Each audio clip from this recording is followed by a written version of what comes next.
Alors, on va repartir de ce passage que j'avais lu en Luc 11, 24 et qui est également en Matthieu 12, 40, je ne sais plus combien, 36, 40. Lorsque l'esprit impur est sorti d'un homme, il va dans les lieux arides pour chercher du repos, il n'en trouve pas, etc. Pardon, voilà. Alors, il faut d'abord qu'on comprenne, pour qu'on puisse comprendre la suite du message, où vont les esprits des morts. Nous avons bien compris qu'il y a l'esprit, l'âme et le corps. L'âme, c'est le moi, c'est le siège de l'intelligence, de la mémoire, des sentiments. Et avant la conversion, notre esprit et notre âme sont mélangés, donc tout est un petit peu mêlé. Et les deux étant impurs, évidemment, l'homme est conduit par ses sentiments, par ses pulsions, par tout ce que vous voulez, ou bien par l'occultisme, ou n'importe quoi. Donc c'est comme ça que ça fonctionne. Malheureusement, c'est comme ça. Mais à partir du moment où on est converti, la parole de Dieu tranche. La parole de Dieu, c'est Jésus, tranche esprit et âme. Et donc l'esprit va avoir ça. Il est lié avec l'Esprit de Dieu, il est uni avec l'Esprit de Dieu. Dieu vient faire sa demeure en nous et à partir de là, tout va changer. Notre regard, notre conception de conscience, notre conscience qui était souvent complètement tordue par l'homme a mangé de l'arbre de la connaissance du bien et du mal, donc il décide lui-même de ce qui est le bien et le mal, et puis il fait son choix, et puis ce qui est grave, c'est toujours grave chez les autres et pas grave chez soi. Bon, après la conversion, c'est le contraire, hein. C'est pas grave chez les autres, c'est grave pour soi. C'est-à-dire que vraiment, quand on se sent sale, on va faire le trône de grâce. J'ai beaucoup aimé les chants de Sarah et l'intervention de Sarah de ça. Oula, je viens de crier après les démons, alors je vais peut-être m'en mêler un petit peu les pieds là pendant. Bon, mais quand elle disait, mais c'est tellement vrai, et elle a vraiment prophétisé tout en chantant que si on a les regards tournés vers Christ, l'ennemi, il est désarmé. Alors que si on a les yeux tournés vers nous, on ne voit que nos défauts. On voit que nos trucs, les machins qui ne vont pas. Mais si on regarde à ce Seigneur, l'ennemi, il est désarmé en fin de compte. Parce que ce qu'on voit, c'est son amour. Donc je veux juste rappeler, pour ceux qui ne l'auraient pas entendu, mais son chant, il a été magnifique.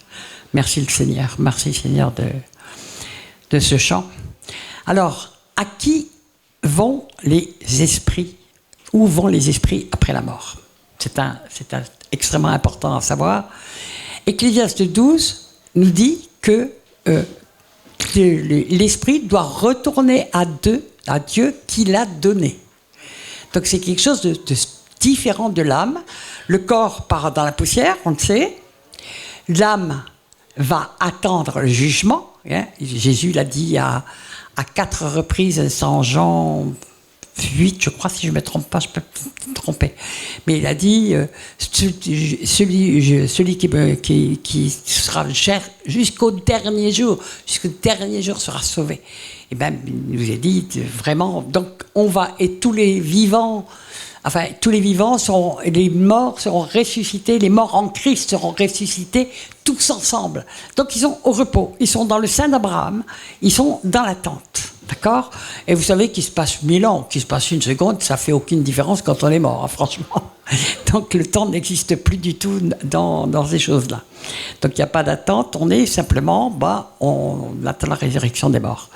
Mais qu'où vont les esprits? Les âmes, on sait où elles partent en enfer, où elles vont en attente de la résurrection des morts.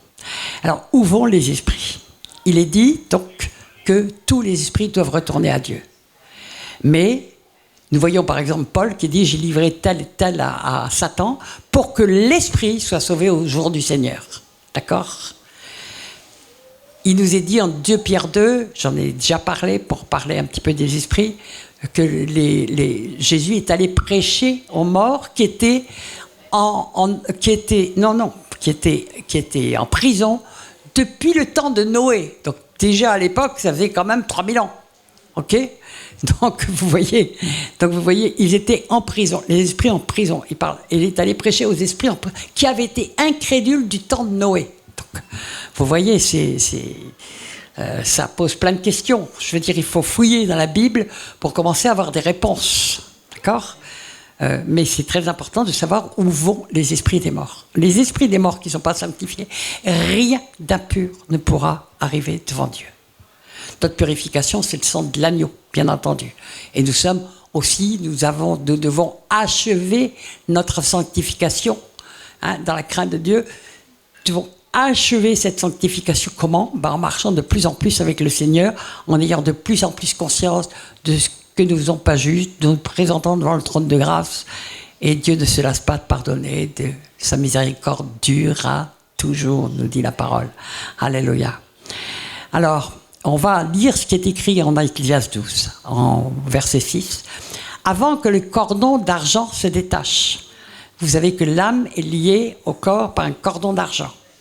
Il y en a qui l'ont déjà vu, et si le cordon d'argent est coupé, c'est la mort, d'accord ?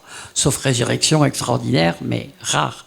Mais beaucoup de gens sont sortis de leur corps, ou ont fait des expériences de comment je m'appelle là, de mort. Attendez, vous parlez tous en même temps, donc comme ça, j'en entends aucun. Voilà, expérience de mort. Oui. Et donc ils voient leur cordon, ils se voient littéralement dans les pièces, mais ils sont toujours reliés par leur cordon. Oh, pardonnez-moi si ce soir je bafouille, mais la journée était un petit peu turbulente. Pasteur Grasse, qui a travaillé avec moi pendant 15 ans et qui a été ressuscité par Dieu à 3 reprises, alors que les médecins, je veux dire les morts, peut-être que je me trompais pas tellement de mots, pour certains, elle s'est vue sortir 3 fois, et elle avait vu les médecins qui disaient c'est fini, c'est trop tard pour elle, etc. Puis elle est revenue dans son corps, elle a été ressuscitée à 3 reprises, et le Seigneur lui avait dit, je te ressuscite pour suivre Michel. Waouh! Mais ça, je l'ai su après sa mort. Je l'ai su qu'après sa mort. Elle est enterrée tout près d'ici, d'ailleurs. Amen. Alors, que le vase d'or se brise. Donc, il y a des mystères dedans. Je sais pas tout. Il y a des choses que j'ai comprises, mais il y a des choses que j'ai mal comprises. J'ai pas tout à fait la révélation. Que le seau se rompe sur la source, que la roue se casse sur la citerne, avant que la poussière retourne à la terre comme elle y était, et que l'esprit retourne à Dieu qui l'a donné. Donc, voilà. Tous les esprits, à un moment donné, vont retourner à Dieu. Tous, je ne sais pas. Il n'est pas dit tous les esprits. Il nous parle de l'esprit qui retourne à Dieu qui l'a donné. Alors, que où vont les esprits des morts ? Les âmes, on sait. Le corps, on sait. Les esprits. C'est très les chrétiens sont souvent très mal enseignés là-dessus, mais les occultistes sont très au courant. Et je vous expliquerai pourquoi après. Parce qu'ils travaillent beaucoup ils se servent beaucoup des esprits des morts. D'accord ? Parce que les esprits des morts, ils ont certaines facultés, tout simplement. Donc les esprits des morts, la Bible nous répond. On nous parle d'esprits qui sortent de la terre, on nous parle d'esprits qui errant. Jésus, quand on l'a pris pour un fantôme, il n'a pas dit vous êtes complètement... Non, il a dit non, vous voyez, un esprit n'a ni chair ni os comme j'ai, etc., etc. Donc, je veux dire, je ne vais pas énumérer tous les passages où on nous parle, je vais parler de quelques-uns. Mais donc... Les esprits, s'ils ne sont pas sanctifiés, ils ne peuvent pas retourner à Dieu. Pas à moins que Dieu fasse quelque chose comme il l'a fait du temps de Jésus. Ça peut-être... la Bible ne répond pas, donc je ne vais pas faire de suppositions. Mais c'est quelque chose de particulier, l'esprit. Parce que c'est quelque chose, c'est le souffle de Dieu qui forme l'esprit de l'homme. Dieu souffla sur Adam et il devient un être vivant. D'accord ? Donc, esprit, ça vient du mot pneuma, qui veut dire souffle aussi en même temps. C'est le même mot. Alors, on ne voit dans la Bible que 2 personnes qui rendent directement leur esprit à Dieu. Jésus, bien sûr. Matthieu 27, 50, Jésus poussa de nouveau un grand cri et rendit l'esprit. Rendit, ça veut dire qu'on le rend à son propriétaire. D'accord ? Il a rendu l'esprit. Souvent, on prononce comme ça des choses qui ont ça, mais on ne se rend pas compte que notre vocabulaire est très révélateur de certaines réalités spirituelles. Étienne aussi a rendu l'esprit. Il voyait le ciel ouvert, il savait où il allait. Mais toutes les personnes qui meurent en Christ, leur esprit part auprès de Dieu. Amen. Alléluia. Alors, nous avons parlé de la prison, donc c'est 1 Pierre 3, 19, je le relis. Ayant été mis à mort quant à la chair, mais ayant été rendu vivant quant à l'esprit, dans lequel là on nous parle de Jésus. Donc la chair était morte, l'âme fait partie de la chair, mais l'esprit, quant à l'esprit, ayant été rendu vivant quant à l'esprit, dans lequel il est ainsi allé prêcher aux esprits en prison qui autrefois avaient été incrédules lorsque la patience de Dieu se prolongeait au jour de Noé. Donc vous voyez que c'est complètement intemporel. Hein. Les esprits, c'est intemporel. D'accord ? Alors, quand les esprits sont impurs, donc nous voyons qu'ils peuvent être envoyés en prison. D'ailleurs, il m'est arrivé, écoutez, pour se détendre, je vais vous raconter une des délivrances les plus drôles que j'ai faites d'un esprit humain. Je m'en souviens, c'était ici d'ailleurs, c'était il y a 4 ou 5 ans, et on bagarrait contre un esprit humain qui envahissait une personne, et c'était l'esprit de sa mère, on le savait, mais parce qu'elle dominait, et puis surtout elle était complètement sorcière, donc elle était habitée par l'esprit de sa mère, et puis elle en souffrait évidemment énormément, c'était une prison pour elle, et donc on essayait de libérer cet esprit. Vraiment, comme je vous l'ai dit, ils sont tenaces, récalcitrants, ils râlent, ils ne veulent pas sortir. C'est pour ça que j'ai demandé aussi qu'on arrête, parce qu'on ne sait pas combien de temps ça peut durer. Mais je ne veux pas laisser repartir Sarah comme elle est arrivée. Donc, ça peut être très long, parce qu'ils sont vraiment entêtés, et puis quelquefois, il y en a plein. Et puis quelquefois, ils ont vraiment eu tellement de droits par la sorcellerie familiale. On parlera de la manière dont ils rentrent tout à l'heure, qu'on a vraiment du mal à les sortir, hein, d'accord ? Alors, donc je me trouvais là avec, il y avait toute une équipe, je sais pas si Jules était là, enfin, toute une équipe autour de cette femme qui essayait de sortir. Puis moi, je me suis approché à un moment donné, je dis, mais Seigneur, moi j'aime bien me mettre un petit peu à part et puis dire, Seigneur, qu'est-ce qui se passe ? Pourquoi ça sort pas ? Qu'est-ce qui bloque, etc. Et puis, tout d'un coup, je me sens saisi par le Saint-Esprit. Et je dis à la femme, je vous expliquerai comment elle sort, mais je dis, si tu ne sors pas, je demande au Père de t'emmener en prison. Parce que je me souvenais de ce passage. Et tu vas aller en prison, tu sors tout de suite. T'es là, puis on le voyait l'esprit dans les yeux, un peu inquiet. Et je dis, je compte jusqu'à 10. Je l'ai fait qu'une fois, hein, ça. Parce que j'étais vraiment poussé par l'esprit. Je dis, je compte jusqu'à 10. Alors je commence. Et 10. Regardez comme ça. 9. Bouge pas. 8. Commence à avoir un petit œil inquiet. 7. Alors là, elle se bouche les oreilles. Comme ça. 6. 5, elle était là, hein. T'as dit 5 ?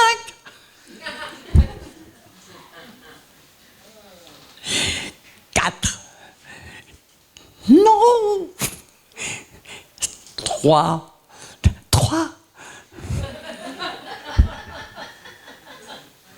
En bref, je suis arrivé à 2 et à 1, et j'ai sorti. Mais c'est la seule fois de ma vie que j'ai fait. Je ne dis pas que ce soit des panacées. Il faut vraiment qu'on soit guidé par l'esprit. Mais pour elle, c'était ce qui allait fonctionner. Et elle a été libérée. Waouh, c'était beau à voir. Merci mon Dieu. Alors, on va lire le Lévitique 20, 27. Pour vous montrer que ce sont des réalités spirituelles qui sont quand même connues, toujours autour, en tout cas, qui ont été soufflés par le Saint-Esprit. Lévitique 20, 27. Si un homme ou une femme ont en eux l'esprit d'un mort, c'est la bonne traduction. C'est pas un esprit de mort. Les esprits de mort font partie d'une domination qui s'appelle la mort. Mais l'esprit d'un mort, c'est bien la bonne traduction, ou un esprit de divination, ils seront punis de mort, on les lapidera, leur sang retombera sur eux. Waouh! Donc ça veut dire que ces esprits de mort peuvent être dans une personne, d'accord? Ils peuvent se promener ailleurs. Job 4,14. Je fus saisi de frayeur et d'épouvante, et tous mes os tremblèrent. Un esprit passa auprès de moi, tous mes cheveux se hérissèrent. Bon, on le sait. Il y a des personnes d'ailleurs, que, même dans cette salle, puisque j'ai entendu plusieurs témoignages, qui ont vu des démons, qui ont vu passer des nuées noires ou des choses comme ça, et puis quelquefois, qui ont vu carrément la pièce remplie de démons ou des choses comme ça. Donc ce sont des choses... Il y a beaucoup de gens qui ont des yeux spirituels parce qu'il y a des héritages de sorcellerie et qui voient les démons. Alors, ils les voient. Il y en a d'autres qui voient les anges. Hein. Merci Seigneur. Moi, je préfère voir les anges que les démons. Mais bon, il se trouve que j'avais aussi vu des démons. Bon. J'ai même vu Satan carrément face à face. Je peux vous assurer que j'avais tous mes os qui tremblaient et mes cheveux qui se hérissaient. D'accord. Je paraphrase ce que disait Job. Mais je l'ai mis dehors quand même. Je l'ai mis dehors. Au nom de Jésus. Yes. Alors, les esprits des morts, on le voit, la parole nous le dit, ils ne sont pas tous ceux qui sont impurs, qui n'ont l'incrédulité vient de l'esprit, en grande partie. Quand il y a incrédulité, quand il y a des péchés graves, etc., les esprits ne peuvent pas remonter auprès de Dieu. Donc ils errent. Ils errent, et où est-ce qu'ils errent? Eh bien, les occultistes le savent très bien, les chrétiens devraient le savoir, mais souvent ils l'ont appris dans des livres quand même, où ils ont lu des choses. Ils errent en général dans les cimetières. Parce que c'est là, parce qu'ils sont errants, et puis qu'ils cherchent des repères, des endroits où s'accrocher, et donc ils sont souvent dans les cimetières, ou dans tous les lieux où il y a eu des cataclysmes, des catastrophes, des meurtres. Les châteaux hantés, ça existe. J'ai été confronté à une histoire de château hanté, j'étais même pas chrétienne du tout, et c'est pas moi qui l'ai vu, mais j'avais une belle-sœur qui était extrêmement sensible à ça. Puis tout d'un coup, on était à table, comme ça, c'était un restaurant. Puis tout d'un coup, elle dit, mais je viens de voir un fantôme passer. Alors nous, on était 20 à table, tout le monde a ri en disant, écoute, attends, remets-toi, on a rigolé un petit peu. Et puis, il y a le patron qui est arrivé à ce moment-là, elle a dit, non, elle a bien vu. Il y en a bien un ici. Et on a appris qu'il y avait une personne qui avait été emmurée dans le château, vivante, d'accord? Et donc, son fantôme irait là, tout simplement. Donc, ce sont des réalités spirituelles qu'il faut que nous connaissions, sans en avoir peur. Nous n'avons pas du tout à en avoir peur. Nous n'avons pas à avoir peur des fantômes, du tout. Au nom de Jésus, si les démons s'enfuient, les fantômes aussi, hein, d'accord? Alors, donc, il faut savoir qu'il y a un travail intensif de la part de tous les occultistes dans les cimetières, dans tous les endroits où il y a des choses, et qui veulent récupérer les esprits humains. Nous allons comprendre pourquoi. Nous allons le comprendre même à travers la parole, et tout simplement parce qu'on a de multiples témoignages, hein, d'accord? Mais donc je rappelle qu'ils peuvent aussi être en prison. Très souvent, nous ne connaissons pas du tout, et plus c'est grave, nous ne connaissons pas les péchés de nos ancêtres, d'accord? Un jour, je me suis aperçu, mais après beaucoup de combats, de trucs, etc., que tout d'un coup, le Seigneur pouvait me donner la révélation des péchés que les ancêtres avaient faits. Quand j'ai eu ça, j'étais affolé, paniqué. J'ai dit, Seigneur, c'est pas possible, ça vient pas de toi. Ça peut pas venir de toi, c'est pas dans les dons spirituels, etc. Et j'ai commencé à crier à Dieu en disant, Seigneur, pardon, si c'est pas de toi, etc., etc. Et puis, Dieu est bon. Dès le lendemain, je tombe sur Ézéchiel 16,4. Ézéchiel 24, je veux dire, qui dit, veux-tu les juger, fils de l'homme? Fais-leur connaître les abominations de leur père. Amen.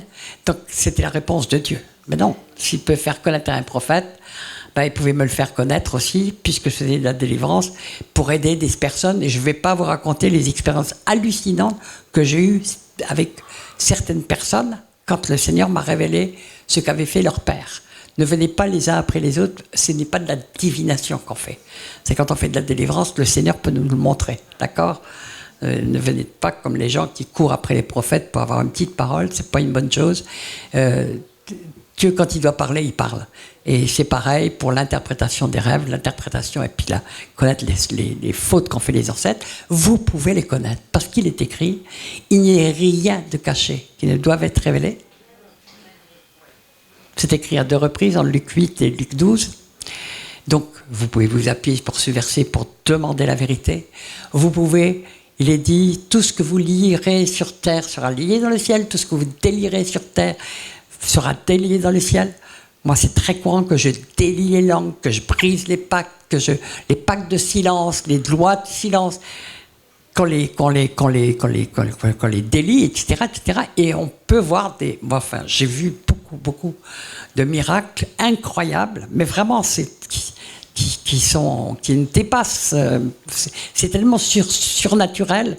Dans les 2-3 jours après, tout d'un coup, il y avait les langues qui se déliaient dans des familles qui quelquefois tenaient des secrets depuis 40 ans ou 50 ans ou quelque chose, ou quelquefois des siècles. Et tout d'un coup, il y avait tout qui sortait, ce qui permettait de faire. Plus on est précis dans la délivrance, plus c'est efficace. D'accord ? Plus on sait exactement quoi toucher, plus on est efficace. On a une cible. Donc, quand on a une cible, on sait exactement, quand on sait ce qui lie la personne, on est beaucoup plus efficace que quand on balaie, on tape un peu dans tous les sens et puis on espère que ça va marcher. Et là, on n'est pas très efficace. Moi, j'ai commencé comme ça et puis le Seigneur m'a très très rapidement reprise.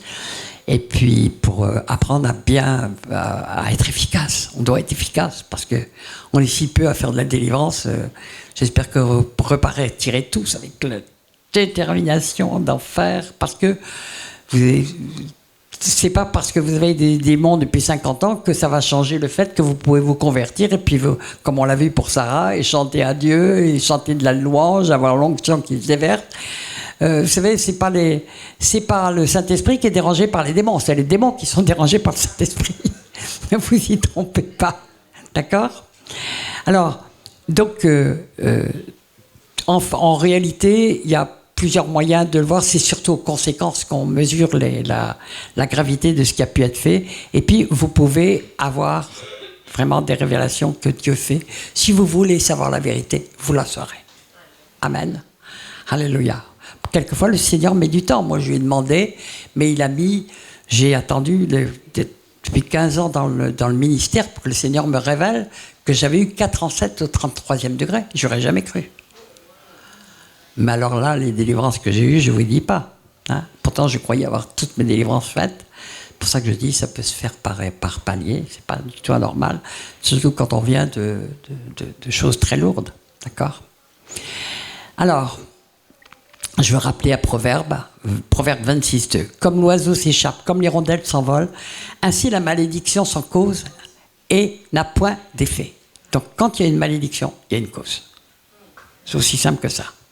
Donc, on cherche la cause, d'accord ? C'est pas un hasard, il y a toujours des choses derrière. Bon. Alors, je vous l'ai dit, il peut y avoir des esprits aussi dans les maisons. Il y a des maisons qui sont chargées comme pas possible parce qu'il y a eu de l'occultisme fait dedans, de la sorcellerie, etc. Et puis, il est toujours très utile dans la délivrance de connaître, bon, ça, comme j'ai énormément voyagé un petit peu partout, j'ai appris beaucoup de choses sur ma route. Mais quelquefois, c'est très révélateur quand on sait, par exemple, que des personnes viennent de tel ou tel pays. On sait, et qu'on connaît certaines pratiques qui sont faites pratiquement par tout le monde, ça nous fait gagner du temps, vous voyez, dans le discernement. Par exemple, quand j'étais au Cameroun, j'apprends que les Camerounais avaient il y a des gens du Cameroun ici ? Personne ? Sinon, il l'aurait confirmé, ou j'aurais demandé de confirmer. Ils ont l'habitude de mettre des ossements sous les fondations des maisons ou dans des petites niches à l'entrée, etc. Donc ils vivent avec les esprits des morts, parce que l'animisme est très puissant, dans ces régions. Et donc, quand on est avec des Camerounais, quand j'ai des Camerounais devant moi, parce que je commence tout de suite par briser ça, et puis délier, qu'ils confessent, qu'ils endossent les péchés des pères, et puis que ce soit fait. Mais du pays à l'autre, on apprend beaucoup des coutumes. Caché derrière la coutume, il y a beaucoup d'actes sorciers qui sont faits. Ok, y compris d'ailleurs en France, les coutumes catho et même certaines coutumes régionales qui ont l'air de rien sont quelquefois des actes de sorcellerie. Demandons au Seigneur pour la coutume. Tout n'est pas mauvais, il y a des traditions qui ne sont pas mauvaises, mais il y a des traditions qui sont très lourdes. Ok. Alors, comment ils entrent dans les hommes? Ça, c'est très important de le savoir, parce que ça nous aide beaucoup dans la délivrance quand on sait par où ils sont rentrés. Donc, la première cause, et la plus lourde et la plus forte, c'est par héritage. Moi, j'appelle ça, mais je crois que c'est pas moi qui l'ai appelé, on a dû me communiquer. Je crois que c'est en Afrique, ils appellent ça avoir le sang sorcier. C'est-à-dire, on a des héritages de sorcellerie, et tout ce qui arrive par le sang, c'est des héritages avec un ADN qui peut être littéralement déformé par la sorcellerie et le reste. Hein. Ça joue. Tout à l'heure, là, on a prié pour Sarah. C'est pas elle qui a fait elle n'était même pas au courant. Et je n'ai pu lui demander pardon pour ce qu'avaient fait ses ancêtres quand on est arrivé au 12e ou 14e degré, qu'elle avait compris que c'était une réalité. Par les manifestations qu'elle supportait, les souffrances, les tensions, etc. Et là, elle a compris qu'elle n'avait pas de doute. Puis à un autre degré, je lui ai fait faire encore autre chose, parce qu'il fallait qu'elle prenne conscience, elle ne le savait même pas. Mais elle était chargée, je ne savais pas d'où ça venait. Eh bien, ça a été révélé, c'est Jude qui a reçu la révélation, qu'il a entendu Baphomet, donc il a su tout de suite. Ok, sa révélation, mon peuple périt, on a bien besoin de la révélation. Amen. Alors, par héritage, bien sûr, le sang sorcier, par les liens d'emprise, j'en ai parlé, les arts martiaux, la franc-maçonnerie, bien sûr, les sectes des parents abusifs, même j'ai trouvé quelquefois des pasteurs qui se conduisent en gourou, hein, il y en a. Et qui laissent, moi, c'est comme les premières fois que j'ai dû délivrer des personnes de l'esprit de leur pasteur, non mais je disais, attends, on est dans un monde de fous quand même. Mais bon, ça m'arrive pas tout le temps, mais ça n'est pas arrivé si souvent que ça, mais ça m'est arrivé. Tout lien d'emprise n'est jamais un lien d'emprise dominatrice. Il suffit de regarder qui est Dieu, comment il nous aime. Je veux dire que jamais il ne met d'emprise sur nous. Il nous laisse toujours le choix. Voilà, j'ai mis 2 chemins devant toi, choisis. Il nous propose, mais jamais il mettra. Donc dès qu'il y a un lien de domination, d'emprise, de manipulation, etc., on est face à de la sorcellerie. Jézabel, c'était une manipulatrice, etc., mais qu'est-ce qu'a dit Jéhu? Ta sorcière de mère, qu'il a dit. Donc c'était une sorcière. Et c'est un esprit sorcier, d'accord?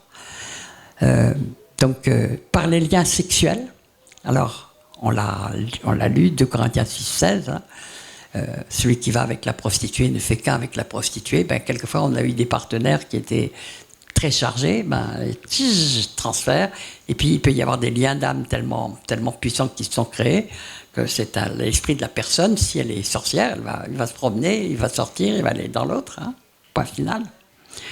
Et donc, ça fait partie dans la délivrance de faire renoncer à tout ça, et quelquefois on sort de ces esprits très forts. Par des liens occultes avec des maîtres spirituels. Alors ça, c'est vraiment une chose qui, aujourd'hui, c'est un déferlement. Les gens, les maîtres spirituels il y en a partout, les marabouts, les magiciens, ceci, les cela, les New Age, les compagnies. Moi, j'en ai fréquenté un certain nombre, il y en a d'autres qui en ont fréquenté beaucoup, et puis qui reviennent. Ça peut être très, très, très lourd, hein, parce qu'il y a des liens d'emprise extrêmement forts.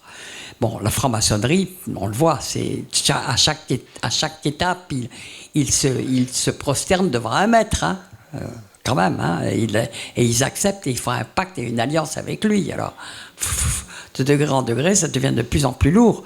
Et puis, je vous parlerai peut-être un petit peu des Illuminati, parce que maintenant, c'est quelque chose qui est sous nos yeux.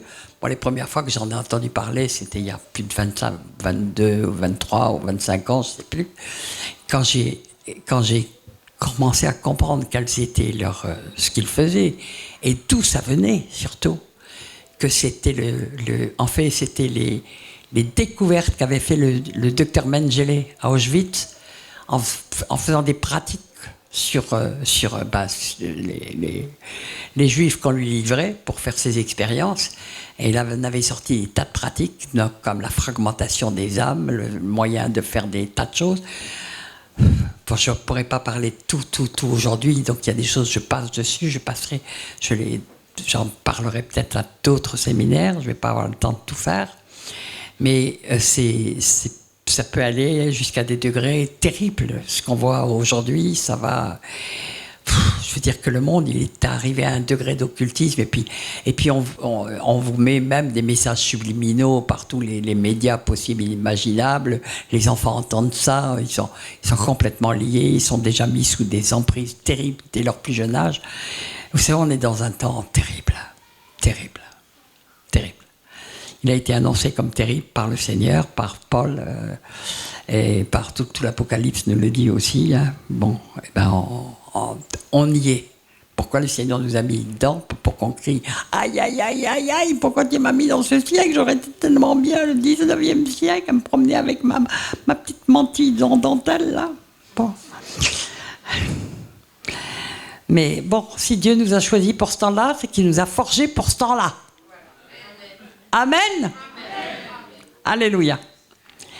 Et puis, je le rappelle pour ceux qui l'ont oublié depuis 3 jours, mais s'il est écrit que, en Luc 10, 19, qui me le récite par cœur?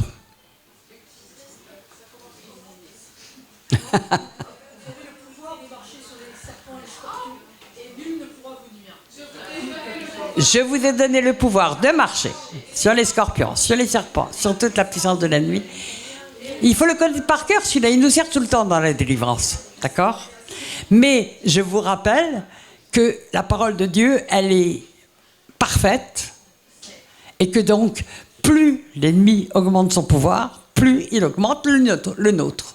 C'est à nous d'y rentrer.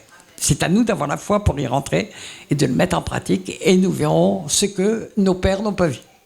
Tout simplement. Amen. Alors on peut dire merci Seigneur de m'avoir fait vivre dans ces temps vraiment enquiquinants, bizarres, machin, où tout va à toute vitesse et c'est insupportable. Avant, les gens, quand on naissait, on savait déjà où on serait 70 ans plus tard, parce qu'on suivait papa, maman, on récoltait l'entreprise de papa, le travail de papa. Et puis bon, c'était comme ça. C'était une stabilité folle quand on pense à aujourd'hui, d'accord? Alors, on a dit par les liens occultes avec des maîtres spirituels, oui. Alors donc ça marche dans toutes les sectes, les gourous, mais tous les arts martiaux, la franc-maçonnerie et compagnie. Les liens fusionnels malsains. Alors donc j'en ai parlé hier après-midi. J'avais prévu d'en parler ce soir, mais puisque j'en ai parlé, on a longuement développé ça, à la demande d'ailleurs, je sais plus, je crois que c'était Viviane, je crois, qui m'avait posé la question. Et donc je l'ai développé hier, ce sera sur le truc, mais il y a des liens fusionnels qui sont extrêmement malsains et qui apparaissent comme des liens d'amour filiaux, familiaux, etc. Et puis, quand on voit des familles où les enfants, aucun ne se marie, ils sortent pas de la maison, ni rien du tout, ben, il faut commencer à se poser des questions. Quand ils sont 30 ans, 35 ans, 40, et très souvent, on voit qu'il y a des choses pas du tout normales, parce qu'il y en a un qui dévore la vie de l'autre, tout simplement. Amen. Une bonne question qu'on m'a posée, c'est « Michel, mais qu'est-ce qui se passe quand quelqu'un possède quelqu'un d'autre, et puis, et lui, comment il vit ?» Bon, il faut savoir qu'il y a des degrés de possession. Déjà, il y a des degrés. Une personne, et on le verra après dans la parole de Dieu, hein, on le verra dans la parole de Dieu. si c'est la personne en entier qui rentre, qui se met à posséder quelqu'un d'autre, ben, elle est obligée de sortir à un moment donné. Donc elle rentre, elle sort. Nous le verrons justement dans un passage de la parole de Dieu. D'autre part, nous l'avons vu aussi dans le Lévitique, qu'il est dit que quelqu'un peut avoir en lui... Pardon, j'anticipe. Il y a aussi... un jour, j'ai dit, Seigneur, mais... Parce que j'allais très très souvent en Suisse à l'époque, ou dans l'Est de la France aussi, et le nombre de fois où j'ai dû chasser des esprits d'Hitler... Et ça m'a quand même interpellé. J'ai dit, mais enfin quoi? Qu'est-ce que c'est que ces esprits? Et il est mort depuis je ne sais pas combien de temps, et puis comment il est dans... Puis le Seigneur m'a conduit à comprendre comment ça fonctionnait, en me donnant une image, un jour, je l'ai vue, vraiment, physique, enfin, en vision. J'ai vu, je parlais à quelqu'un, je savais qu'elle avait un lien, elle me dit, elle était d'ailleurs en train de se repentir d'avoir mis de l'emprise sur beaucoup de personnes. Et je vois tout d'un coup comme si c'était des filaments qui partaient d'elle. Vous savez, l'esprit, au fond, personne n'a jamais vu son esprit, d'accord? Et pour cause, hein, parce que c'est purement spirituel. Donc on ne le voit pas. Mais en fait, s'il sort, il peut aussi sortir en filament. Alors, j'ai compris qu'il y avait des hommes qui avaient une telle puissance d'emprise. Ben, de toute façon, c'était un grand occultiste, hein, Hitler. Il avait une telle puissance d'emprise que c'est comme si l'Allemagne entière avait été sidérée à l'époque. Vous voyez ? Et donc, le Seigneur m'avait expliqué que vraiment c'était en réalité des filaments, et quand les gens ils se le transmettent par héritage souvent. C'est pour ça que quelquefois dans le petit enfant, surtout qu'il y avait une vénération qui avait eu lieu, c'est une forme d'idolâtrie, donc ça gardait, et puis on le retrouvait quelquefois chez le fils, le petit-fils ou la petite-fille, enfin peu importe, et on retrouvait ces liens. C'est comme ça que j'ai été amené à libérer des gens. Mais je l'ai vu par exemple un jour, le Seigneur me l'a montré aussi pour le pape. Il m'a montré qu'il avait un pouvoir incroyable. Est-ce que je leur raconte ça, Seigneur? Non, parce que le Seigneur m'a fait faire de ces combats, je ne vous dis pas. Mais j'avais bien sûr percuté que cet homme avait une puissance d'emprise sur les gens d'une manière incroyable, sur des foules de millions, par dizaines de millions dans le monde, centaines de millions. Mais le Dalai Lama aussi, enfin c'est des gens qui ont des puissances d'emprise très très fortes sur les personnes, et il n'est pas rare d'avoir à sortir des esprits comme ça. Bon. Juste pour la petite histoire, je vais quand même vous le raconter parce que ça m'est revenu à l'esprit comme ça, puis je dis pas, ça va me tarauder si je ne le raconte pas. Mais un jour, c'était, bon, ça remonte à, on peut trouver l'année exacte, mais ça doit remonter à 16 ou 17 ans, quand le pape était venu à Lourdes, et je ne veux pas vous raconter tous les combats que le Seigneur m'a fait faire, je voyais le résultat à la télé, c'était assez rigolo quand même, mais le Seigneur me fait faire un combat très fort par rapport à cette venue, et puis je me souviens, c'était un samedi, et je commence à faire il devait donner un culte public le lendemain qui serait retransmis dans toutes les radios, les télévisions du monde. Donc le Seigneur, tout d'un coup, il me saisit et il me montre qu'il faut que je combatte, que je fasse un combat. Et alors j'ai dit, bon, ok, Seigneur, qu'est-ce que je fais? Et j'avais pris déjà l'habitude de dire, Seigneur, qu'est-ce que je dois faire? Et j'ai compris, à cette période où j'ai vraiment fait un combat très très lourd, j'ai vraiment compris la parole qui est dite, je ne me souviens plus de la référence, si quelqu'un la retrouve, il pourra la donner, où il est dit que Jésus ne faisait que ce qu'il voyait le Père faire. Chose qui m'avait jamais percuté avant. Et puis, je dis, mais on n'est pas plus grand que Jésus. Enfin, si lui devait demander au Père quoi faire, parce que le Père savait tout et que lui s'était fait homme, bien qu'il fasse un avec lui, eh bien, il attendait de voir ce que le Père allait faire pour faire. Il l'a dit lui-même. Il dit, je ne peux rien faire de moi-même, je le fais que ce que le Père fait. Point barre. Et je dis, ben, Seigneur, on n'est pas plus fort. Hein.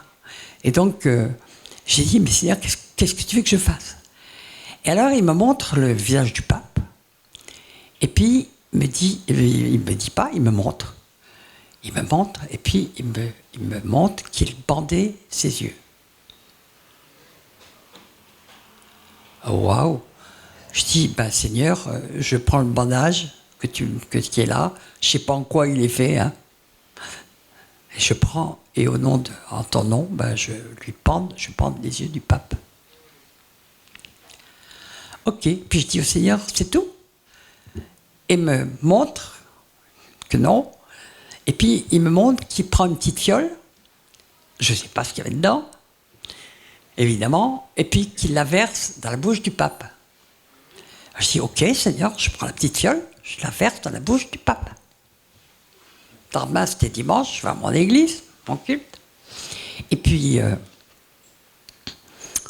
la sortie, déjà, je me mets à parler avec des gens qui étaient là, et puis tout d'un coup, il y a une des personnes avec qui je parlais qui me dit, tu sais, j'ai vraiment été pétrifié une fois en regardant le pape, parce qu'il était en train de parler avec plein de personnes, et il était dans une émission de télévision, il y avait plusieurs pasteurs connus, des machins, etc. Enfin, il y avait tout un aéropage de personnes qui avaient été invitées. Et à un moment donné, il y a un pasteur qui a voulu prendre la parole. J'ai vu le pape lui lancer un regard, et c'est comme si le pasteur avait été pétrifié sur sa chaise, il n'a pas pu parler. Et quand j'ai entendu ça, j'ai compris quelque chose. J'ai dit, il avait un pouvoir occulte dans ses yeux. Il y a des gens qui ont des pouvoirs occultes très puissants dans leurs yeux. Et bien sûr, ça vient de l'occultisme. Hein, ça vient ils sont à des degrés illuminati. Je vous dis pas, le pape est un vrai sataniste. Hein.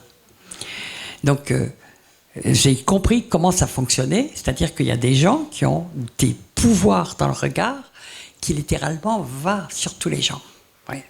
Ils sont comme sidérés. Ils sont être subjugués, ça veut dire être mis sous un joug, d'accord?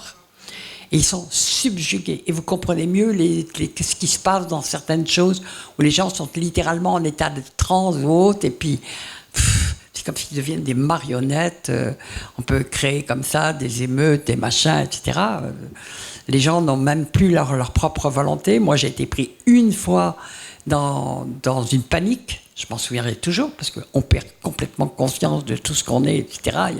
On est pris dans un mouvement, et on peut pas, c'est impossible, c'est impossible. Il y a comme un esprit puissant qui est là, qui nous entraîne, et on peut rien faire, quoi. C'est impressionnant.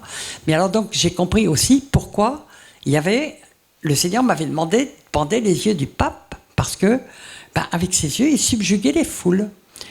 Et puis, le gars continuait à me raconter ça, puis il me dit, mais j'ai eu quelques images là de ce qui s'est passé ce matin au culte avec le pape, mais il avait les yeux complètement ternes. Je commence à rigoler quand même. Je commence à rigoler, mais enfin je me dis, est-ce que Seigneur, c'est bien ce que tu m'as fait faire? Bon, on va voir. Et puis le soir, je rentre à la maison. Je vous en raconte que 2 parce qu'il y en a eu 6 de choses comme ça. Hein. Donc, j'avais pas trop de doute. Il n'était pas possible que ce soit les lois du hasard. C'était absolument impossible. Et je rentre à la maison et puis j'ouvre les nouvelles et j'entends. Le pape a voulu commencer son homélie ce matin, mais il n'a pu prononcer qu'une seule phrase et après il a été comme frappé de mutisme et il n'a pas pu continuer. Et la seule phrase qu'il avait pu dire, c'était « Il faut respecter la vie depuis la conception ». Ça, Dieu voulait bien qu'il le dise. C'était la première phrase. Et puis, bon, je ne vous raconte pas tout ce que... C'était vraiment un moment très intense de guerre où je découvrais vraiment plein d'armes que le Seigneur avait mis dans mes mains, développement de l'autorité, mais en même temps des révélations, et surtout le fait qu'il me donnait de voir, et de lui demander quoi faire, et qu'il me le montrait. Et je n'ai plus jamais fait les combats de la même façon après. D'accord ? Plus jamais. Et on est normalement beaucoup plus efficace, évidemment, quand on sait contre quoi lutter. Bon. Alors, donc, pour revenir à ça, on peut avoir comme des filaments qui arrivent sur les gens. Bon, ça, c'est une chose. Mais nous allons voir qui ont besoin, quand ils veulent vraiment posséder et mettre quelqu'un sous emprise, comme ils ont besoin de sortir, ils sont obligés, c'est pour ça qu'ils vont chercher des esprits de mort, parce ils font rentrer avec eux des esprits des morts qui peuvent manipuler à distance. Et ils peuvent agir sur plusieurs personnes comme ça en même temps. Et puis ils peuvent mettre plusieurs esprits de mort. Et puis ils peuvent multiplier, puis on peut avoir beaucoup d'esprits humains de mort. Les musulmans, je vous l'ai dit, quand ils font leur circoncision, ils font des tas de rituels de machin, ils appellent les esprits de mort. Moi j'ai vu des musulmans, ex-musulmans convertis, qui avaient plusieurs centaines d'esprits humains. C'est très très long, la délivrance par palier, par petits bouts, c'était épuisant, franchement c'était épuisant. Alors, on va parler des exemples bibliques, mais déjà l'histoire du Gadarénien. Bon, il est plus probable, même si ça ne nous est pas dit, mais il est plus probable qu'il avait des esprits maîtres, des esprits d'hommes humains dedans de lui, parce que manifestement, vous savez, les démons ne cherchent pas vraiment, enfin, sauf cas extrême, ils ne cherchent pas tellement à nous tuer, parce qu'on est leur demeure. D'accord, ils cherchent des demeures. Donc, mais quand vous voyez quelqu'un, ce Gadarénien était dans les cimetières, il brisait ses chaînes, il se cognait dessus avec des pierres, etc. On se demande comment il survivait.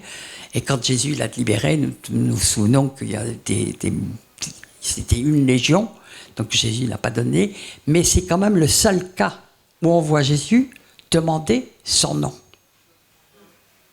D'accord ? Il demande aux démons son nom. Et ils disent, la réponse est nous sommes légion. Légion, c'était 7800, je crois, à l'époque, ou 7002.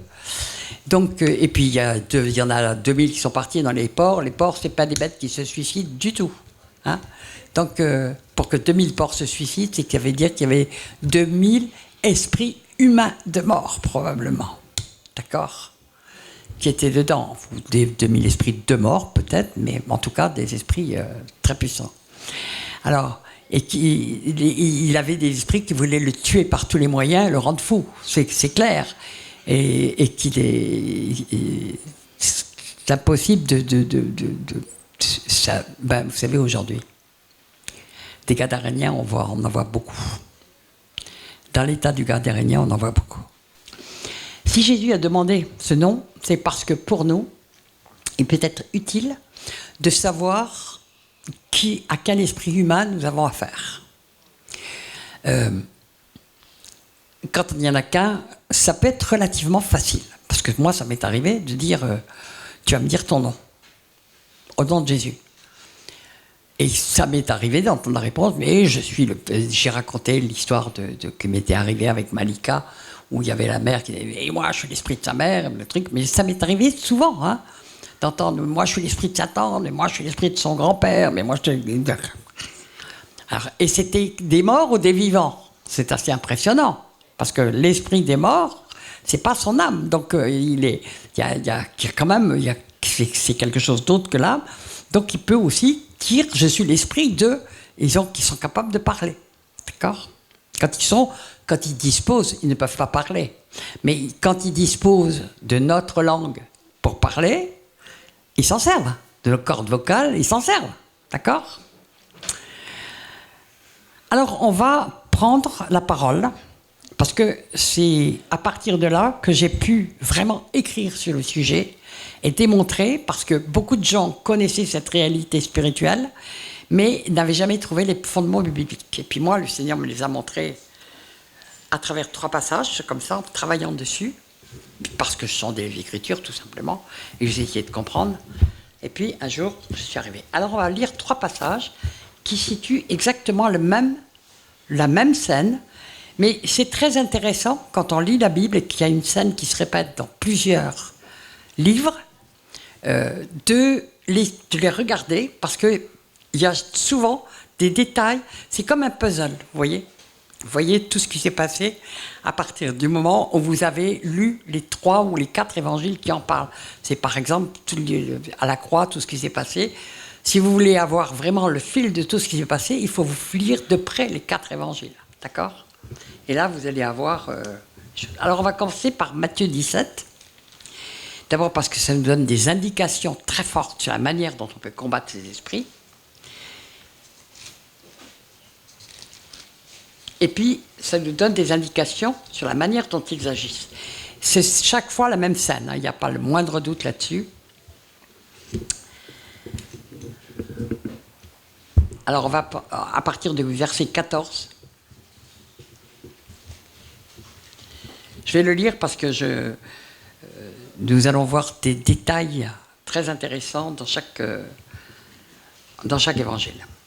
Lorsqu'ils furent arrivés près de la foule, un homme va se jeter à genoux devant Jésus et dit « Seigneur, aie pitié de mon fils, qui est lunatique. » Voilà un mot qui arrive pour la première fois dans les Écritures, qui n'a pas été écrit avant.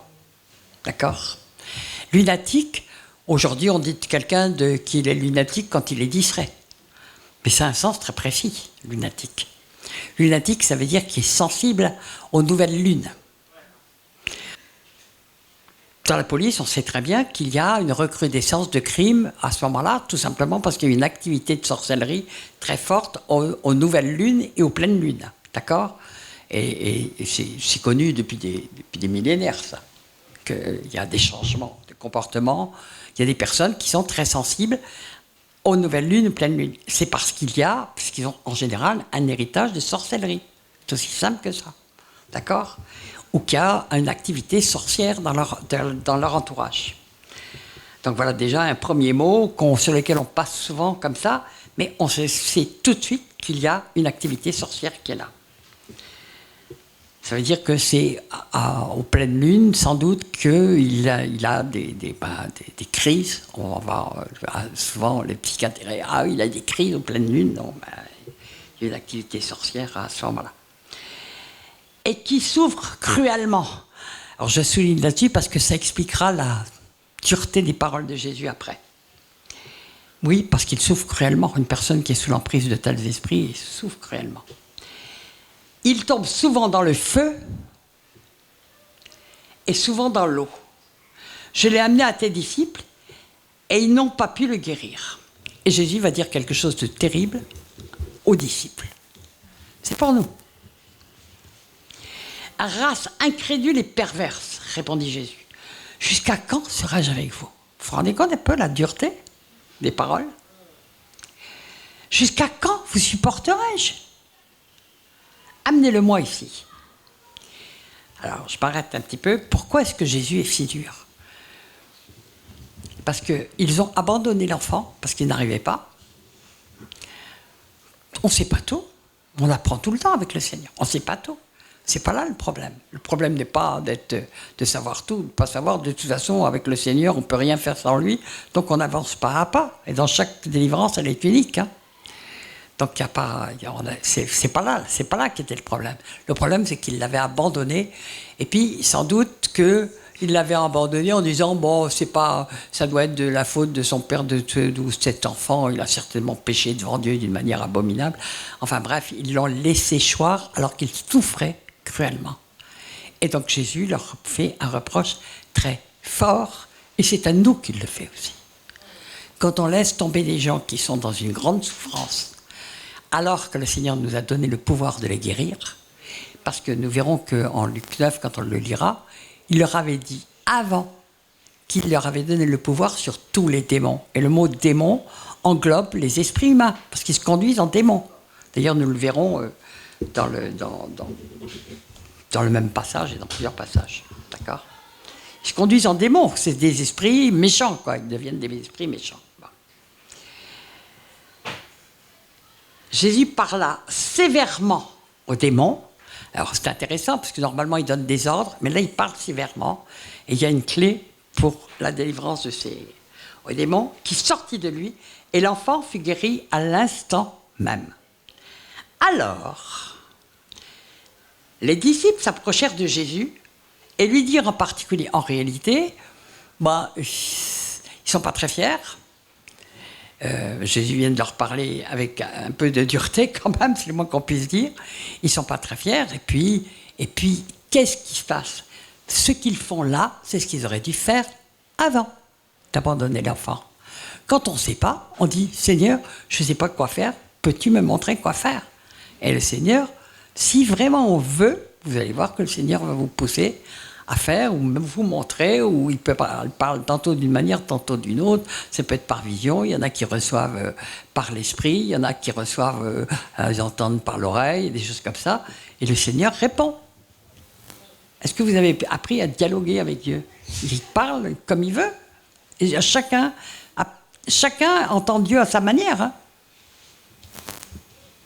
J'ai l'impression que je vous dis quelque chose qui vous paraît saugrenu. Non? Même à nous, il peut nous parler de manière différente.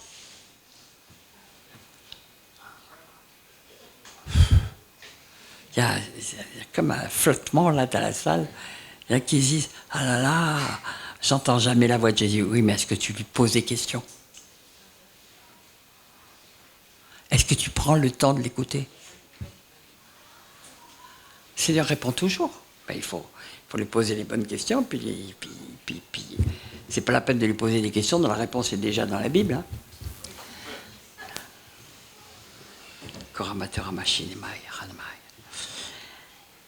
Et lui dire donc en particulier, il dit « Pourquoi n'avons-nous pas pu chasser ce démon ?»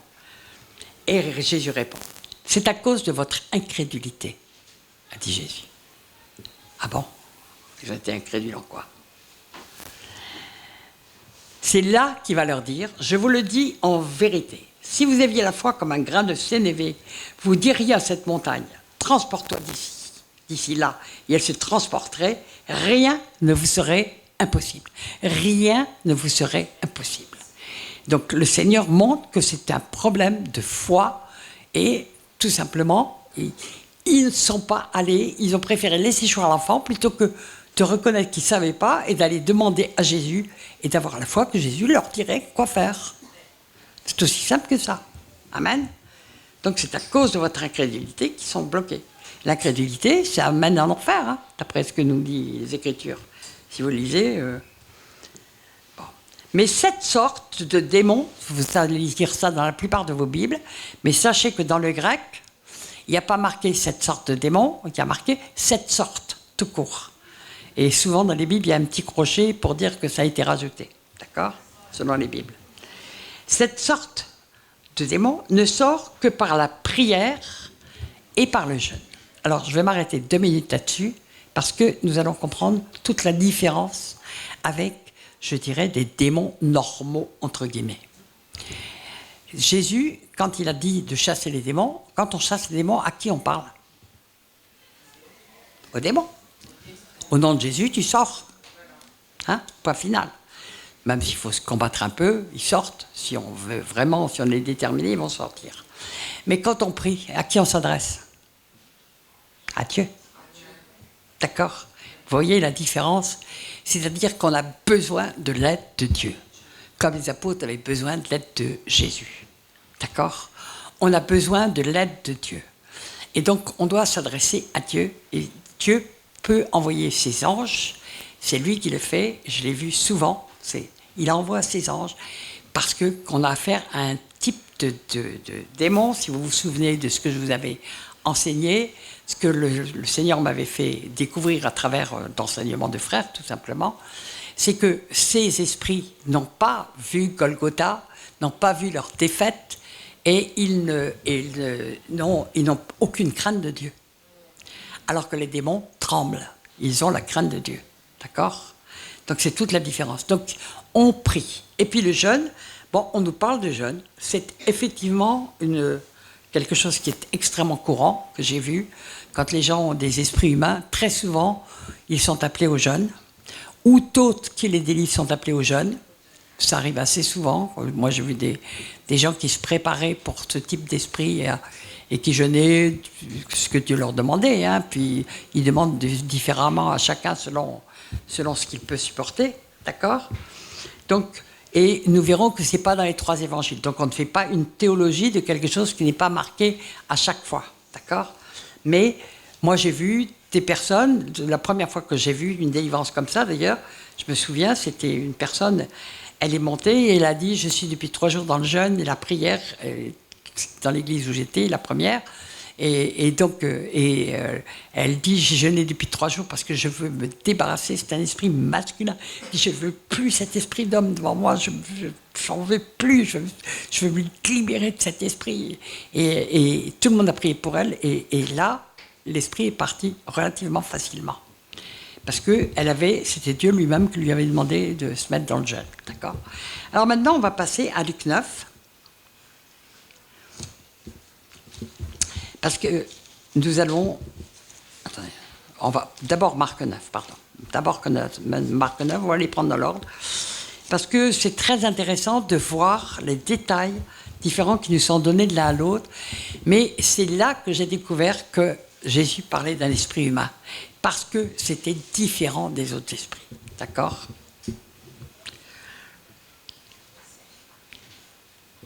Alors, on va prendre à partir du verset. Alors, je vais déjà lire 9.1 pour que vous expliquiez pourquoi il les a traités d'incrédules. Il leur dit encore, je vous le dis en vérité, quelques-uns de ceux qui ici ne mourront point, qu'ils n'aient vu... Attendez. Ah non, c'est dans Luc, pardon, c'est dans Luc 9.1. Je me trompe. C'est pas là. On va prendre à partir du verset 17. Et un homme de la foule répondit, Maître, j'ai amené auprès de toi mon fils qui est possédé d'un esprit muet. Donc on apprend que cet enfant qui se jette dans le feu, dans l'eau, est en plus muet. D'accord ? En quelques lieux qu'il le saisisse, il le jette par terre, tombe, fait mal, etc. Donc vraiment, la détresse de cet enfant est inimaginable. L'enfant écume, crève des dents et devient tout raide. Ça ne vous rappelle pas quelque chose ? Des crises d'épilepsie. Donc il est en plus épileptique. D'accord ? J'ai eu à chasser des esprits d'épilepsie. Hein. Et c'est très impressionnant parce que la personne fait une crise d'épilepsie devant nous.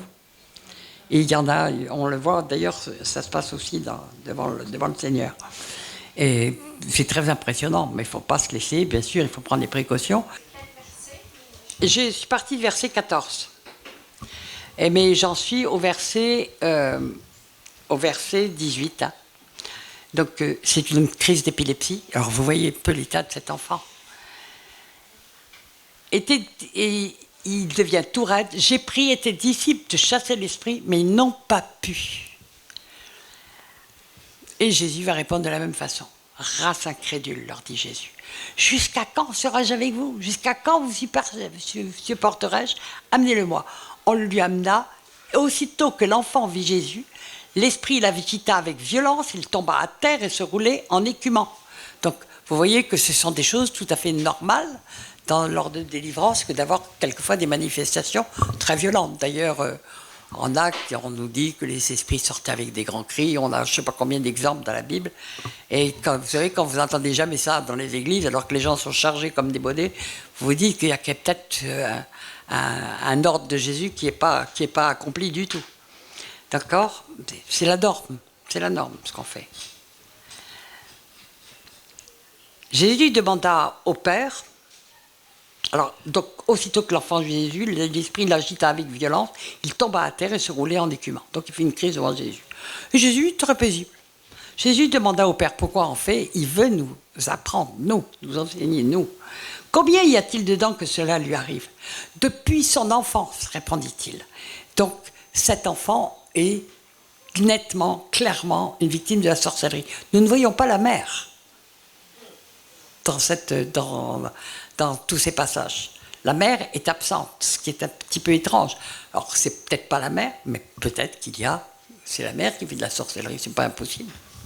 C'est une supposition, c'est simplement, on ne voit pas la mère, d'accord ? depuis son enfance, donc depuis toujours, et souvent l'Esprit l'a jeté dans le feu et dans l'eau pour le faire périr. Mais si tu peux quelque chose, viens à notre secours et compassion de nous. Et Jésus dit, si tu peux, tout est possible à celui qui croit. Amen. Donc il ne raconte pas l'histoire de la montagne, mais il le dit d'une autre manière. Aussitôt, le père de l'enfant s'écria, « Je crois !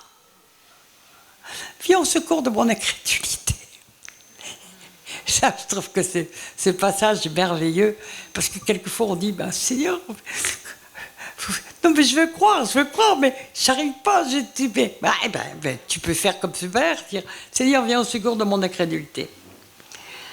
Et Jésus, voyant accourir la foule, menaça l'esprit impur, c'est un esprit impur, c'est clair, et lui dit, esprit muet et sourd, donc il est ainsi, non seulement muet, mais sourd, d'accord ? Je te l'ordonne, sors de cet enfant et n'y rentre plus. En voilà quelque chose d'intéressant. N'y rentre plus, ça veut dire qu'il rentrait, qu'il sortait. D'accord ? Ok ? Et on va le voir après en Luc.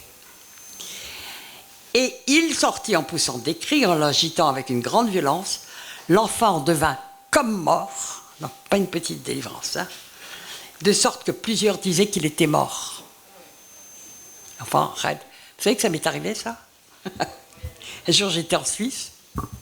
J'étais toute seule dans une maison, une villa qu'on m'avait prêtée.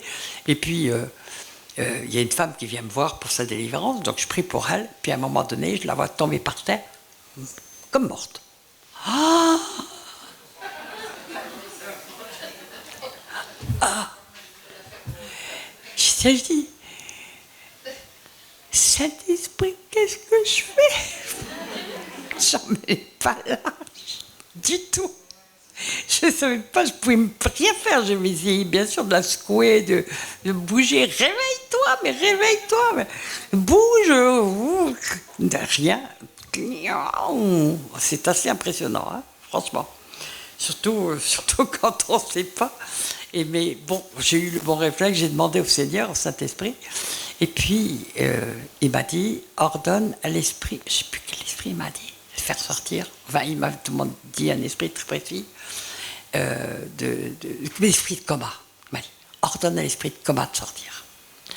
Et j'ai pris autorité sur l'esprit de coma, et elle s'est révélée, relevée, toute pimpante et délivrée. Yes, merci Seigneur. Il y a des petits souvenirs qui nous marquent comme ça, de temps en temps. Alléluia. Mais les Jésus, l'ayant pris, donc que l'enfant avait l'air mort, il était par terre, et Jésus, il n'avait pas l'air de s'en soucier du tout, mais Jésus, l'ayant pris par la main, je ne pouvais pas la prendre par la main parce qu'elle était plus grande que moi, Jésus, l'ayant pris par la main, la fit se lever, et il se tint debout. Et quand Jésus fut rentré dans sa maison, ses disciples lui demandèrent en particulier, toujours en particulier, ils ne veulent pas montrer à tout le monde qu'ils ne savaient pas, pourquoi n'avons-nous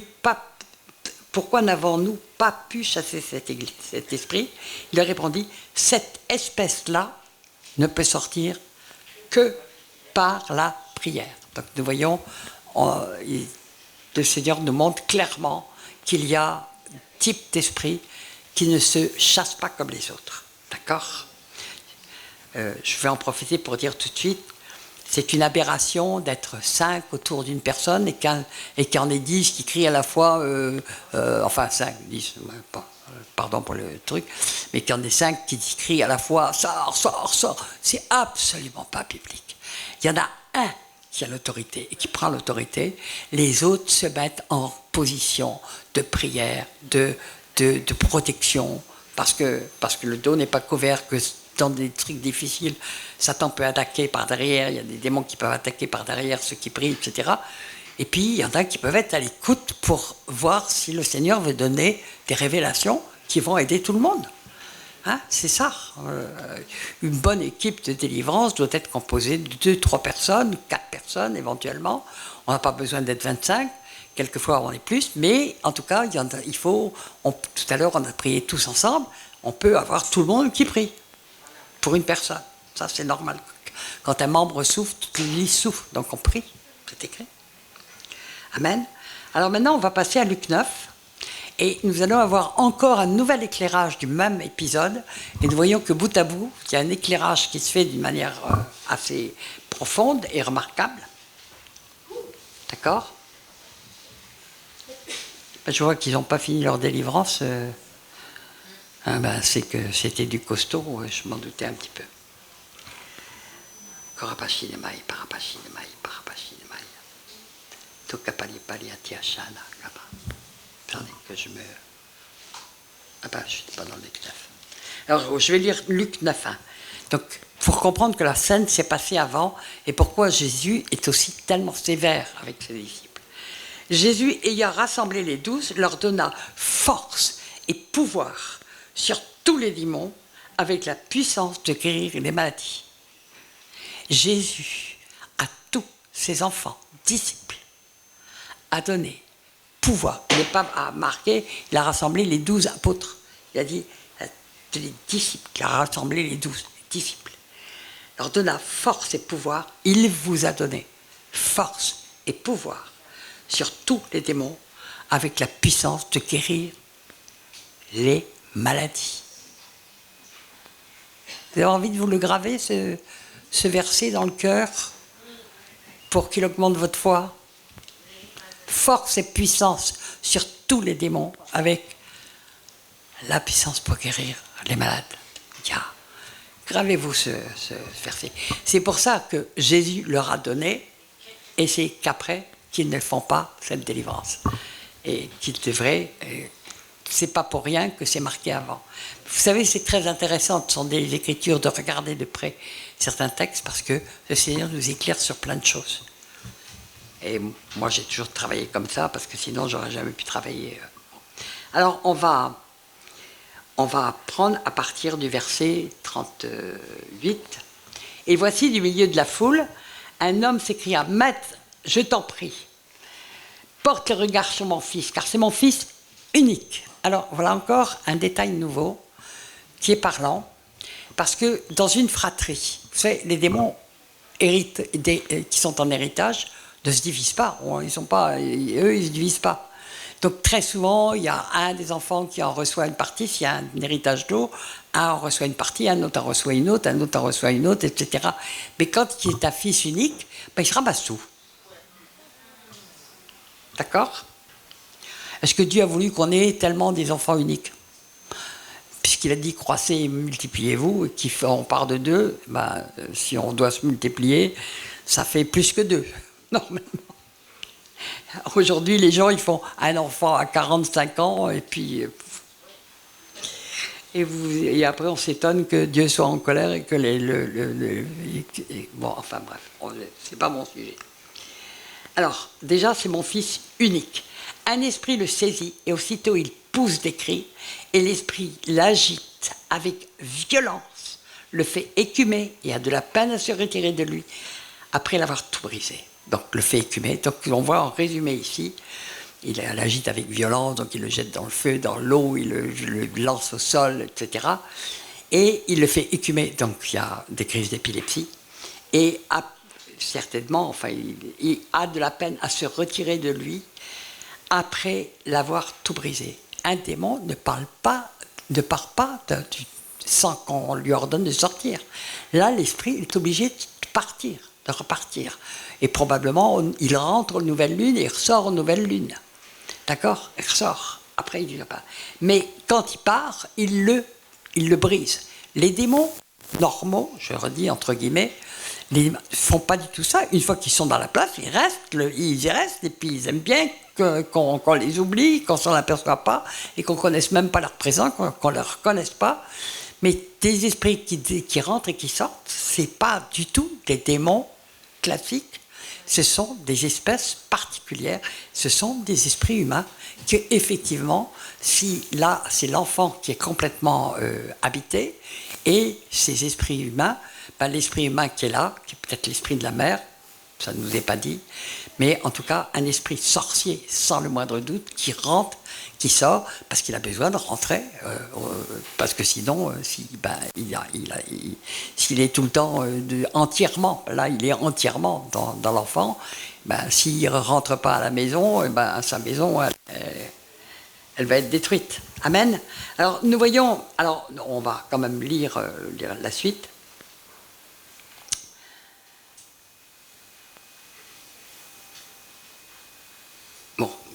là, après, on n'a plus les mêmes passages faits par le truc. Alors, vous voyez, c'est à travers ces passages que j'ai compris beaucoup de choses sur les esprits humains. Et puis après, en mettant aussi à la lumière d'autres passages bibliques. Et puis surtout, à force de faire des délivrances, on apprend beaucoup, beaucoup, beaucoup. À chaque délivrance, on apprend sans arrêt. C'est un monde horrible, le monde satanique. C'est un monde horrible. Et il est de plus en plus complexe, de plus en plus puissant, parce qu'ils joignent, ils ont compris aussi l'intérêt d'être en unité, donc ils se joignent les uns aux autres. Moi, je me souviens, une fois, j'étais à Brazzaville, on devait faire un séminaire assez important, et je suis prise au moment d'aller, on venait me chercher pour aller, on m'appelle qu'on va venir me chercher pour aller faire la prédication, puisqu'il était prévu que je fasse 7 jours d'affilée, 42 fièvres. J'étais dans une suite d'hôtel, on m'avait mis une femme médecin pour veiller sur moi et prier pour moi et être mon truc. Elle était par terre, au sol, avec aussi 42 fièvres. Il avait fallu faire venir un médecin en cachette parce qu'ils n'avaient pas sûr du tout des hôpitaux qui lui avaient fait une perfusion. Donc c'était moi qui priais pour elle. Et donc non mais bon, c'est la vie tranquille des... Non, je ne parle pas de la vie tranquille des évangélistes parce que vous ne voudriez jamais devenir, alors que je ne regrette jamais ce que le Seigneur me fait faire. Tiens, j'en profite pour dire que j'ai vu pendant la louange que quelqu'un allait recevoir un vrai ministère d'évangéliste, mais en même temps de combat assez puissant. C'est pas qui. Le Seigneur révélera. Et donc, j'étais donc à Brazza, et puis donc j'étais prise de fièvre, mais dingue. Et puis, les organisateurs me disent « Non, Michel, il faut absolument que tu viennes, même si tu parles qu'une demi-heure, on prendra la suite après pour tout ce qui est machin, mais il faut absolument que tu apparaisses, les gens t'attendent, il y en a plusieurs milliers, il faut que tu y ailles. Dès qu'on va en Afrique, on n'est pas dans les mêmes machins là. » Et donc ils viennent me prendre, et puis vraiment, j'y pars un petit peu à contre-cœur, puis je monte sur l'estrade, et là, l'esprit me saisit. J'ai parlé pendant 1h30, il y a eu des délivrances comme je n'en ai jamais vu de ma vie. Je voyais littéralement, vous avez parlé, les sons du Saint-Esprit qui passaient sur les gens. C'était impressionnant. Et après, je me demandais, mais j'ai dit, mais je ne comprends pas pourquoi on a été aussi attaqué, alors qu'on a, des centaines d'intercesseurs qui sont là, qui ont prié, qui ont jeûné, etc. Et ils m'ont dit, on vient d'avoir la révélation par quelqu'un qui nous était proche, qu'à cause de ce séminaire qui arrivait juste après la guerre civile, hein, c'était le premier séminaire auquel ils assistaient après la guerre civile, donc c'était en 99, on était en 1999, en septembre, je crois. Et donc, ils me disent, mais nous avons appris que les francs-maçons et les sorciers ont fait une alliance pour briser le séminaire et pour vous tuer, pour nous tuer, quoi. Et à partir du moment où ils l'ont su, on a su quel combat mener, de quelle manière, etc. D'accord ? Donc ça expliquait pourquoi. Mais donc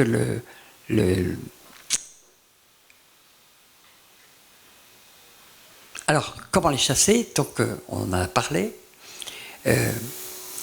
Donc, oui, on vient d'en parler, la Bible nous le montre, donc nous devons prier Dieu. Nous avons besoin de l'aide du Seigneur. Et nous avons souvent l'aide du Seigneur, et quelquefois, je pourrais vous raconter des tas de choses là-dessus, mais on ne va pas s'éterniser. Mais comment les chasser ? Bon, je vous en ai parlé, la Bible nous en parle. On voit que c'est vraiment la puissance de Dieu. Nous, vous savez, il n'est pas dit que Jésus a jeûné, mais Jésus, il était tout le temps en communion avec le Père, et était toujours dans des jeûnes extrêmement profonds. Amen. Je vais m'arrêter là ce soir, parce qu'on va prendre le temps. Pardon ? Ah, oui. Non, mais vous savez, on sonde les Écritures, et on met en pratique. Et le Seigneur nous apprend. C'est vraiment tout simple. pas compliqué. Et puis il faut aimer vous savez, quand on voit là, si Jésus a été très sévère, c'est parce qu'ils avaient fait preuve d'un manque d'amour énorme pour cet enfant. D'accord? Ils arrivent? D'accord. Elle va bien, Sarah?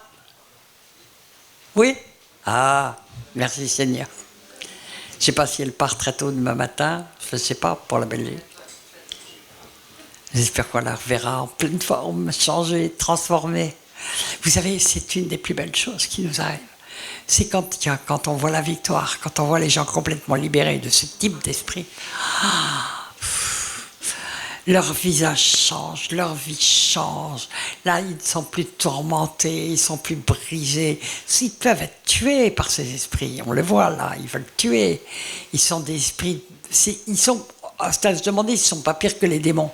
Parce que les démons tremblent devant le Seigneur. Mais eux, ils ne tremblent pas. Et puis, c'est la compétition à celui qui sera le plus puissant, qui ira le plus loin dans le truc, qui aura le plus de pouvoir, etc. Donc, c'est un monde qui est terrible. C'est un monde qui est terrible.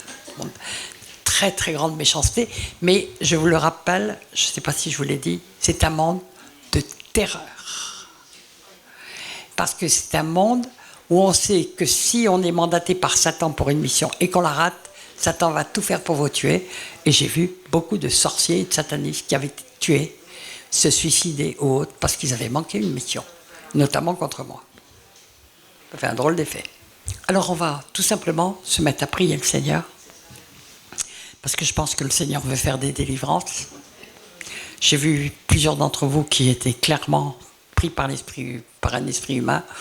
Je peux plus, ça demande quelquefois beaucoup de temps. Je peux pas tout faire, et puis j'ai pas les forces. Et quelquefois, il faut même faire des relais, des choses comme ça, comme on l'a fait d'ailleurs. Ils sont allés en bas, ils continuent jusqu'à la victoire. Et je suis contente d'apprendre qu'ils sont allés jusqu'à la victoire. Parce que la vie de Sarah ne sera plus jamais la même. Amen. Amen. Alléluia. Et je savais depuis hier, à travers quelques signes, qu'elle était. Alors oui, il y a des signes quand même que je n'ai pas dit. Comment est-ce qu'on les reconnaît? Si, je l'avais dit. Mais très souvent, et je l'ai vu ici, dans ce séminaire, donc je sais qu'il y en a, les doigts commencent à faire comme ça, parce qu'ils appellent d'autres esprits à la rescousse. Donc on doit couper les communications. Je vous l'avais dit peut-être. Amen. Alors, je viens juste de finir le message, et j'ai vu plusieurs fois cette semaine qu'il y avait plusieurs personnes qui étaient avec des esprits humains. Et donc, puisque je viens d'en parler, de la manière de les faire sortir, nous allons mettre en pratique, et le Seigneur a permis qu'on puisse le faire en pratique, mettre en pratique, car il y avait des esprits humains, il y avait des esprits maîtres, et il y en avait plusieurs ou pas? Des esprits maîtres, il y en avait plusieurs, ouais, ça ne m'étonne pas. Héritage franc-maçon. Kundalini, ouais. Bah oui, ils ont fait tous les trucs habituels. Je ne peux pas parler de tout, évidemment. Mais bon, l'important, c'est qu'elle soit libérée. Alors, on va se mettre dans la prière, dans la louange, peut-être un peu. On va se remettre devant le Seigneur. Et puis, recevez un cœur d'amour pour les frères qui souffrent. Vous voyez la sévérité qu'a eu Jésus par rapport à ses disciples qu'il avait choisis, qui le suivaient, qui étaient vraiment engagés, etc. Et qui pourtant, parce qu'ils ne savaient pas, ils ont laissé choir cet enfant qui allait mourir si Jésus n'intervenait pas. Et il leur a parlé extrêmement sévèrement. Race incrédule et perverse, jusqu'à quand vous supporterai-je? Jusqu'à quand resterai-je avec vous? Vous avez envie de vous entendre, recevez un cœur d'amour pour les frères. Plus vous vous occuperez des autres, plus Dieu s'occupera de vous. Moi, quand je suis arrivé au Seigneur, j'étais une égocentrique de première bourre. Mais le Seigneur, il a changé mon cœur. Il a changé mon cœur. Et il n'a pas arrêté de changer mon cœur. Et peut-être que dans l'éternité, il aura encore changé mon cœur. Et je dis merci Seigneur. Parce que nous sommes bien loin. Je pense que la stature parfaite de Christ, on l'aura peut-être dans le millénium, c'est même pas sûr. Alléluia. Mais quelle richesse! Parce que c'est pas notre amour, c'est l'amour de Dieu. C'est l'amour de Dieu qui doit couler à travers de nous. C'est le seul qui soit efficace. L'amour qui vient de notre cœur, il est souvent entaché de tas de choses, mais l'amour qui vient de Dieu, il est parfait.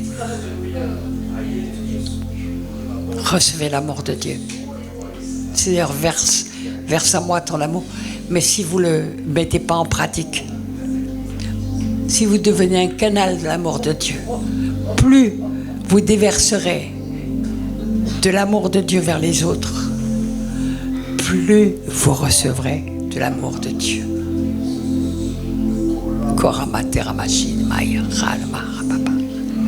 Et quand on expérimente ça, vous savez, on arrête de se soucier de savoir si on aime, si on n'aime pas. Seigneur, ton amour. Je suis juste un outil, un vase, pour que ton amour se déverse à travers moi, vers les autres. Et c'est le Seigneur qui nous donne de la compassion. Mais ne passons pas à côté de quelqu'un qui souffre.